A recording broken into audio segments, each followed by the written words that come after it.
नमस्कार साथियों, जय हिंद जय भारत। स्वागत है आप सभी को ऑल एग्जाम प्लेस पे। मैं हूं रोहित खीरा। दोस्तों, अगर आपका असिस्टेंट प्रोफेसर का इंटरव्यू है तो ये वीडियो आपके लिए है, क्योंकि मैं आपको बताऊं असिस्टेंट प्रोफेसर के इंटरव्यू केवल आपकी सब्जेक्ट को चेक करने के लिए नहीं होता है। वो आपकी पर्सनैलिटी हो गया, आपका प्रेजेंस ऑफ माइंड हो गया, आप किस तरह से प्रेशर को हैंडल कर पाओगे कि नहीं कर पाओगे, ये सब चीजें चेक की जाती हैं। केवल सब्जेक्ट के बेस पे आप इंटरव्यू नहीं निकाल सकते।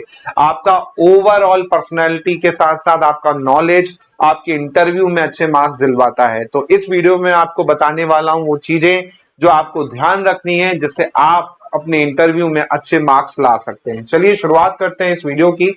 सबसे पहले देखिए सब्जेक्ट। तो जो भी सब्जेक्ट से हैं तो उसका आपको तीन तरीके से नॉलेज होना चाहिए। तीन तरीके से नॉलेज क्या होना चाहिए?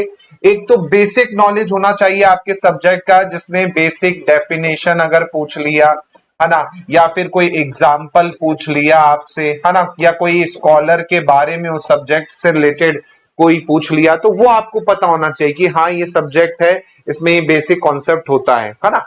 फिर है आपका यूनिट वाइज में आपको डेप्थ में जाना है, कैसे आप इंटरलिंक करते हैं क्वेश्चन को। जैसे यूनिट 1 आपका सिलेबस में जो है उसका यूनिट 3 को मिला के क्वेश्चन तैयार कर लिया गया, या इन डेप्थ में लिंक क्वेश्चन आपको दे दिए गए कि भाई इसका इससे संबंध क्या होगा, है ना। तो उस तरीके क्वेश्चन भी आपको तैयार करने, इसलिए यूनिट वाइज डेप्थ में भी आपको जाना पड़ेगा। फिर है करंट ट्रेंड्स। करंट ट्रेंड्स में आपका जो आपके सब्जेक्ट से रिलेटेड लेटेस्ट रिसर्च कुछ ऐसा हो रहा है ना, तो उस पर भी आपको तैयार रखना है। क्योंकि कई बार क्या है, अभी देखने को मिला है लेटेस्ट ट्रेंड से रिलेटेड क्वेश्चन आपको पूछ लिए गए थे 2022 के इंटरव्यू में, इसलिए उनको भी तैयार रखना है। तो ये तो आपकी सब्जेक्ट की बात हो गई, जहां पर आपको बेसिक, यूनिट वाइज, डेप्थ में और करंट से आपको क्या करना है, प्रिपेयर होके रखना है। तभी आप क्या कर पाएंगे, अच्छे से अपना सब्जेक्ट का कर पाएंगे। अब बात करें सब्जेक्ट का वेटेज कितना होता है इंटरव्यू में, तो सब्जेक्ट का जनरली वेटेज आप देखेंगे तो 30%। 30% जो मार्क्स होंगे, 100 में से 30 मार्क्स होंगे, वो सब्जेक्ट के आधार पर आपको दिए जाएंगे। लेकिन जो 70% मार्क्स है ना, ये आपकी पर्सनैलिटी हो गया, आपकी टीचिंग हो गया, है ना, आपका बॉडी लैंग्वेज हो गया, आपका कॉन्फिडेंस हो गया, आपका बात करने का तरीका हो गया, उस पर दिए जाएंगे। 30% आपका सब्जेक्ट का खेल है, बाकी 70% जो है आपका पूरा पूरा देखा जाए तो आपकी पर्सनैलिटी का खेल है, बॉडी लैंग्वेज का खेल है, आपकी बात करने का तरीका का खेल है, पूरा उस पर निर्धारित करता है ना। अब बात करते हैं यहाँ पर एक्सपेक्टेड क्वेश्चन, जहां से आप देखेंगे आपको ज्यादा क्वेश्चन बनते हैं, वो है 60% क्वेश्चन आप देखेंगे आपके डेप पर बेस्ड होंगे, है ना। जो भी आपने डेप बनाया है अपना, है ना, डिटेल एप्लीकेशन फॉर्म फिल किया है, उस पर आधारित सबसे ज्यादा प्रश्न होंगे। फॉर एग्जांपल, आपका जन्म कहां पर हुआ, तो उससे संबंधित आपको हो सकता है। आपने पढ़ाई कहां से की है, 11th 10th 12th कहां से किया, आपने कॉलेज कहां से किया है, उस पर क्वेश्चन हो सकते हैं। आपने कोई रिसर्च वर्क कर रखा है, पेपर पब्लिश कर रखा है, उस पर क्वेश्चन हो सकते हैं। आपने जॉब की है या करंट में जॉब कर रहे हैं, तो उससे क्वेश्चन हो सकते हैं। आपने पीएचडी चल रही है, तो पीएचडी का टाइटल क्या है, उस पर क्वेश्चन हो सकते हैं। इसके अलावा आपने वहां पर कुछ हॉबी मेंशन की है, तो हॉबी पे क्वेश्चन हो सकते हैं। तो कुल मिला के आप देखेंगे, एक तो इंट्रो पे कई बार पूछ लिया जाता है, जनरल इंट्रो, जिसमें आपका सब कुछ आ जाता है। जन्म कहां पर हुआ, जो मैंने अभी बताया ना, वो आपको अच्छे से प्रिपेयर करना है। इसके अलावा टीचिंग फिलोसॉफी पूछ चली जाती है, क्यों आखिर असिस्टेंट प्रोफेसर। कई लोग जॉब में, जैसे कुछ वर्ग 1 में जॉब में है, वर्ग 2 में या वर्ग 3 में है, तो उनसे कई बार क्वेश्चन पूछ लिया गया है कि ऑलरेडी आप जॉब में हैं, टीचिंग में ही है, तो फिर असिस्टेंट प्रोफेसर में क्यों आना चाहते हैं, है ना। तो इस तरह के सिचुएशन बेस्ड क्वेश्चन भी आपको दे सकते हैं। हॉबी पे आपको कई बार उन्होंने क्या है, प्रैक्टिकल आंसर पूछा है। ऐसा नहीं कि बस हॉबी लिख दिया तो सर ऐसे ही बस लिख दिया, हॉबी लिखना था, तो ऐसा नहीं।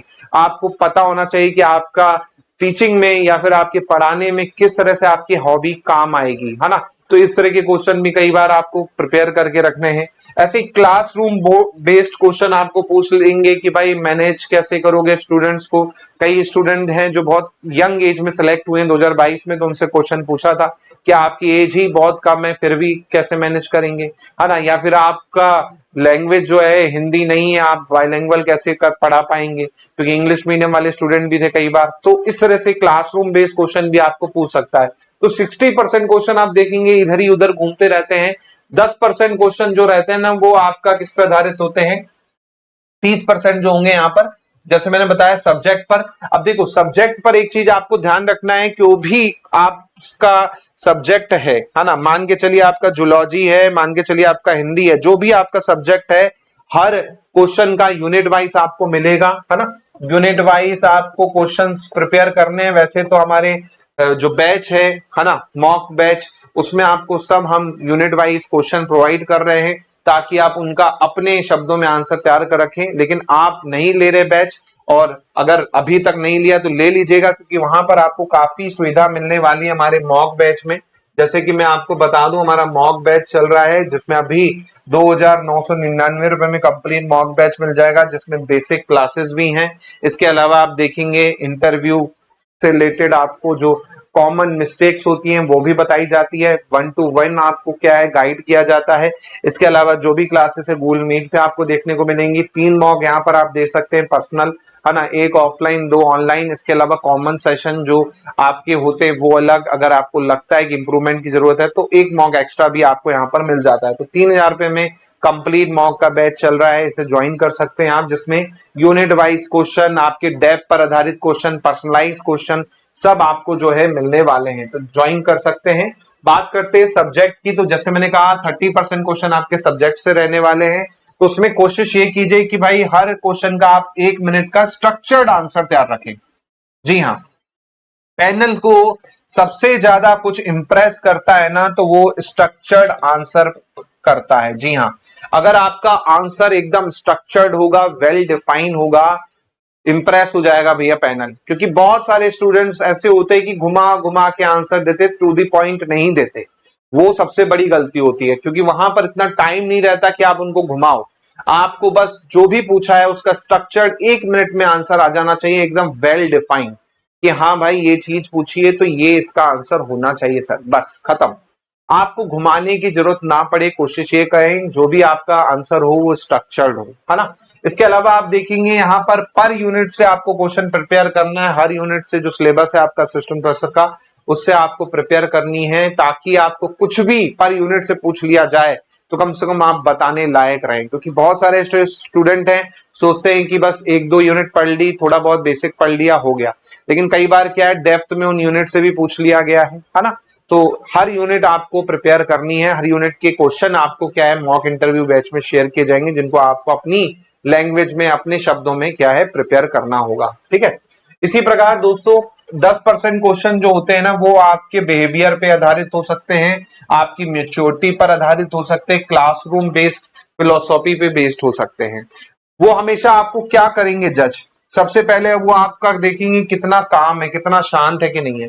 कई लोग देखना एग्रेसिव हो जाते हैं बहुत ज्यादा आंसर करते समय, तो उनके मार्क्स बहुत ज्यादा कट जाते हैं, क्योंकि वो विनम्र नहीं दिखते। विनम्र रहना बहुत जरूरी है जब आपका इंटरव्यू हो, है ना, ताकि आपका क्या है लगे कि हाँ भाई डाउन टू अर्थ पर्सन है। क्योंकि इंटरव्यू में बहुत सारे ऐसे स्टूडेंट ने गलतियां की है, ओवर कॉन्फिडेंस हो गए, एग्रेसिव हो गए जब इंटरव्यू था तब, जिनके कारण इंटरव्यू में बहुत ही गंदे मार्क्स मिले, है ना। तो ये चीज ध्यान रखिएगा, आपको हमेशा काम रहना है, चाहे वो कितना भी फंसाने की कोशिश करें इंटरव्यू में, आपको काम रहना है, क्लियर रहना है। वो आपको बोलेंगे आर यू श्योर, लेकिन आपको अगर पता है कि हाँ मैं सही आंसर दे रहा हूं तो हाँ सर मैं श्योर हूं, है ना। कामनेस के साथ बोलना, ओवर कॉन्फिडेंस नहीं दिखना चाहिए। इसी प्रकार कॉन्फिडेंस आपका होना चाहिए। कई ऐसे स्टूडेंट्स के मैंने इंटरव्यू दिए जो बिल्कुल ऐसे नीचे मुंडी करके क्या है बैठते हैं, है ना, कॉन्फिडेंस नहीं होता, इधर देखते हैं उधर देखते हैं, अंडर कॉन्फिडेंस, बात भी कर रहे हैं तो ऐसा लगेगा कि क्या कर रहे हैं, गुनगुना रहे हैं। ऐसा नहीं करना भाई, क्लियर टोन होनी चाहिए जब आप आंसर करें। ऐसा ना हो कि सामने वाले को सुनाई ही नहीं दे, है ना। आपको गुनगुनाना नहीं है हल्का सा कि बस एकदम एकदम धीरे से बोल रहा है, ऐसा नहीं है, भूत नहीं है आप, है ना। तो ये चीज ध्यान रखिएगा। कॉन्फिडेंस तभी दिखेगा जब आपके चेहरे में हल्की स्माइल दिखेगी, आपका टोन एकदम परफेक्ट होगा, बोलने का तरीका जो होगा एकदम परफेक्ट होगा, आपके टोन में पिच जो होगी वो आपकी परफेक्ट होगी, है ना। वॉइस मॉड्यूलेशन आपके अंतर्गत होना चाहिए। ऐसा नहीं मोनोटोनस चल रहे हो तो चलते जा रहे हो, मोनोटोनस में मजा नहीं आता और इंटरेस्टिंग नहीं होता इंटरव्यू। कोशिश हमेशा यही रहे कि आपका वॉइस मॉड्यूलेशन कैसा रहे, अप डाउन होता रहे, तभी आपका क्या इंटरव्यू इंटरेस्टिंग बनता है। इसके अलावा क्लासरूम के लिए रेडी रहे। अगर आपको कोई पढ़ाने के लिए टॉपिक बोल दिया जा रहा है, वैसे तो देखिए सभी को नहीं मिलता मौका वहां पर पढ़ाने को, कुछ को मिलता है कुछ को नहीं मिलता। अगर आपको बोल दिया गया कि हमें टीचिंग करके दिखाओ, तो आपको टीचिंग की टेक्निक आनी चाहिए कि बोर्ड का यूज कैसे किया जाता है, कैसे स्टार्टिंग की जाती, कैसे इंट्रो की दिया जाता है, ये सब आपको सिखाया जाएगा हमारे मॉक इंटरव्यू बैच में। तो बिल्कुल आप ज्वाइन कर सकते हैं। तो ये चीजों का भी आपको क्या करना है दोस्तों, ध्यान रखना है। इसके अलावा और भी ऐसी वीडियोस जो हैं इंटरव्यू से रिलेटेड, गलतियां हैं, कॉमन क्वेश्चंस हैं, उस सब मैं आपके लिए पूरी सीरीज लेके आऊंगा। तो इस वीडियो को जरूर देखिएगा और लाइक कीजिएगा, और चैनल पे नए हैं तो सब्सक्राइब कीजिए। मिलते हैं अगले वीडियो में, जहां पर मैं आपको इससे और संबंधित चीजें डिस्कस करूंगा। जय हिंद, जय भारत, धन्यवाद।